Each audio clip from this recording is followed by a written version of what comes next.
You know, I'm starting to notice a trend with Osgood Perkins movies over the last couple years. Really strong first act, followed by... well, we'll get to that. Roll the intro.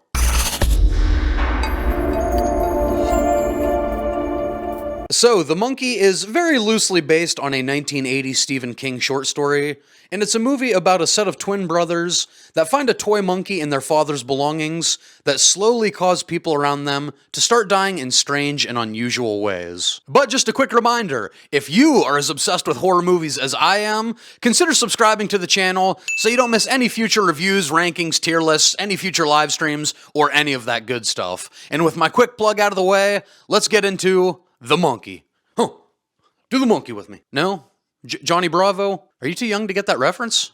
Am I old? Do the monkey with me.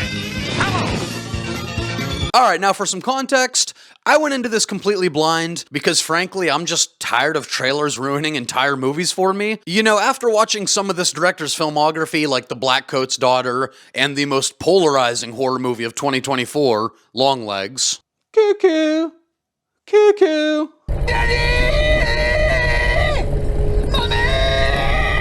This was not what I was expecting from Osgood Perkins whatsoever. And for the most part, I mean that in a good way. And the first huge curveball here for me is I literally had zero idea going in that this was a horror comedy, as opposed to, you know, a more traditional horror experience that we're used to from Osgood Perkins. So if you're somebody going into this that is looking for that more traditional, grounded horror type movie, this is not the film for you.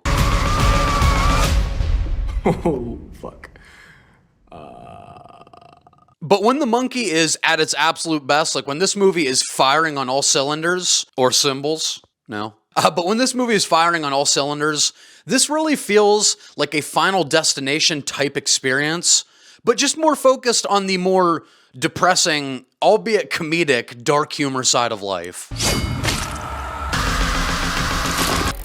Everybody died. And where this movie was at its best was definitely during that first act. This really puts me in mind of a much more popular Stephen King project, because much like every adaptation of It, when this story is focused on our main characters as children, that is definitely when it's at its strongest. Like, everything about the first 35 to 45 minutes really had me believing I may be watching a horror comedy masterpiece. The audience was having a great time, we were laughing at all the jokes, we were wincing at all the appropriate over-the-top kill sequences, and everything was just working on screen. And then we get the flash forward 25 years, and unfortunately, the movie pretty much loses all the momentum it had just gathered. In all honesty, while I overall did enjoy this experience, this is probably the most disappointed I've been in a movie in all of 2025.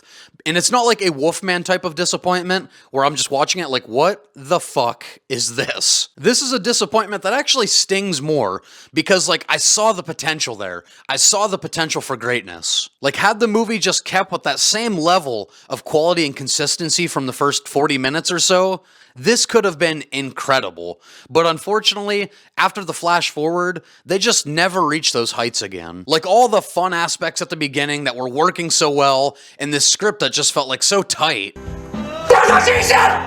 it just really wore out its welcome in the second half of this movie, and that's because the execution wasn't there on the same level. To me, this honestly felt like they had one writer in charge of all the kid story, and that person absolutely crushed it, like knocked it out of the park. And it feels like they brought in a whole other writer to do the adult stuff, and they proceeded to make just a bunch of really weird decisions. What I think would have worked better, and honestly at first it's like what I thought they were setting up, is you have these two estranged brothers that haven't talked in years, you know, lost contact a long time ago, that have to come together, you know, overcome their differences, and form this uneasy alliance for the greater good to stop this monkey from returning and killing more innocent people. But instead, we get like this whole other story of the one brother being an absent father, only seeing his kid once a year, going through a custody battle for some reason, and this just felt like such a weird story element to put in this movie, but that's one of the subplots we got. And instead of the brother team-up thing, which could have worked in a couple ways because because,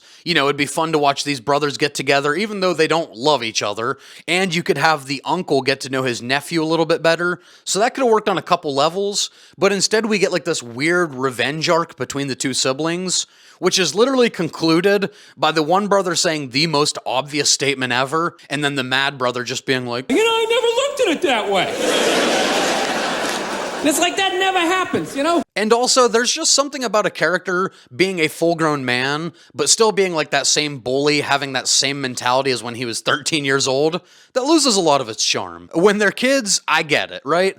Teenage boys can be mean. I have an older brother. We went through that phase. Totally get that. But when you're a full-grown man to still act that same way, it's not funny to watch anymore. It's actually kind of sad and pathetic. Like, my brother's still a dick, but just in a different way. And based on these last few minutes, you probably think I hated this movie, but I really didn't. Like, I enjoyed that first half enough that I would still recommend this to you, and it's not like the second half of the film is like Exorcist Believer levels of bad, it's just disappointing. This right here is not the type of rant I go on when I see a bad movie.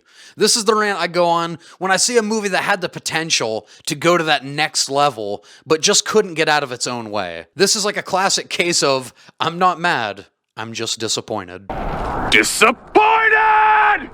So as far as what actually works about The Monkey, well, I already mentioned pretty much everything in the first 40 minutes, but to be more specific, this is a genuinely funny movie, just in a more dark, morose kind of way. You can see Osgood Perkins and these writers really have a morbid sense of humor, and I like it. Now, the majority of the comedy that landed for me was definitely in that first act, but there are still a few big laughs like throughout the back end of the film.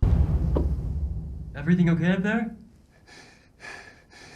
Yeah, everything's fine. Next, I would say that the kills and the carnage candy in this movie, that is excellent throughout. Like, if you're just turning this on looking for some fun kills throughout the entire runtime, in that aspect, I do not think you will be disappointed.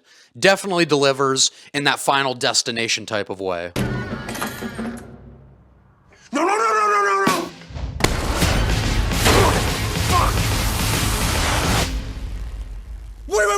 Wait. Also, I would say most of the performances are pretty damn good as well. I really enjoyed the mother here, played by Tatiana Maslany, who most of us know as She-Hulk. He almost tasted that. Num num num. She really plays the role of the twins' mother, just so morose and melancholy, and she provides most of the dark humor that I was referring to earlier. You have Christian Convery, who plays the twins as kids, and he does a great job. Really good comedic timing. A lot of the best comedy is through this kid. You have Theo James, who plays the twins as adults. Excellent job as well. Definitely more so as Hal, the brother that isn't a creepy douchebag. You have a few fun cameos by people like Adam Scott and Elijah Wood. Very minimal roles, but they're great with the limited screen time they get.